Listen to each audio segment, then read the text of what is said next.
ಬರೆದ 1ನೇ ಯೋಹಾನದಲ್ಲಿ ಹೇಳುವಂತ ಮಾತು ಏನ್ ಹೇಳುತ್ತೆ ಅಂದ್ರೆ, ಅದರಲ್ಲಿ ನಮ್ಮ ಮನಸ್ಸು ನಾವು ನಿರ್ದೋಷಿಗಳೆಂದು ನಾವು ಧೈರ್ಯದಿಂದ ಇರ್ಬೇಕಾದ್ರೆ ನಮ್ಮ ಮನಸ್ಸು ನಮಗೆ ಸಾಕ್ಷಿ ನೀನು ಅಪರಾಧಿನ.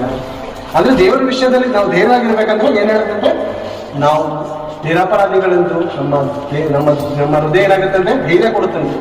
ನೀನು ಅಪರಾಧಿ, ಮುಂದೂ ಪರವಾಗಿಲ್ಲ, ನಾನು ಇದ್ದೀನಿ, ನೀನು ಪ್ರಾರ್ಥನೆ ಮಾಡೋ ನಾನು ಸುದುತ್ತರ ದಯಪಾಲಿಸ್ತೀನಿ ಅಂತ ಏನ್ ಸಾಕ್ಷಿ ಕೊಡುತ್ತಂತೆ?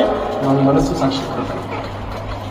ಇಲ್ಲಿ ಹೇಳುವಂತ ಮಾತು ಅದೇನೆ, ನೀನು ಅಪರಾಧಿ ಎಂದು ನಮ್ಮ ಮನಸ್ಸು ನಮಗೆ ಸಾಕ್ಷಿ ಹೇಳದಂತೆ ನಾವು ಹೃದಯವನ್ನು ಪ್ರೋಕ್ಷಿಸಿಕೊಂಡು ದೇಹವನ್ನು ತಿಳಿ ನೀರಿನಿಂದ ದೇಹವನ್ನು ಸ್ನಾನ ಮಾಡೋದಕ್ಕೆ ಏನ್ ಯೂಸ್ ಮಾಡ್ತಿದ್ರೆ ಶುದ್ಧರಾಗೋದಕ್ಕೆ ನೀರಿಂದ ನಾವು ಕೆಲವರು ಬಿಸಿಲಿನಿಂದ ಮಾಡ್ತಾರೆ, ಕೊಳೆ ಜಾಸ್ತಿ ಹೋಗ್ಬೇಕು ಅಂತ, ಕೆಲವರು ಮಾಮೂಲಿ ನೀರಿಂದ ಮಾಡ್ತಾರೆ, ಕೆಲವರು ಒಬ್ಬರು ಚೆನ್ನಾಗಿ ಮಾಡ್ತಾರೆ. ಈ ಮೂರಕ್ಕಿಂತ ಸಮಾನವಾದಕ್ಕಿಂತ ಅದಕ್ಕಿಂತ ಹೆಚ್ಚಾಗಿರುವಂಥದ್ದೇನು? ದೇವರ ವಾಕ್ಯ. ಏನು ದೇವರ ವಾಕ್ಯ ಹೇಳಿ? ಜೀವ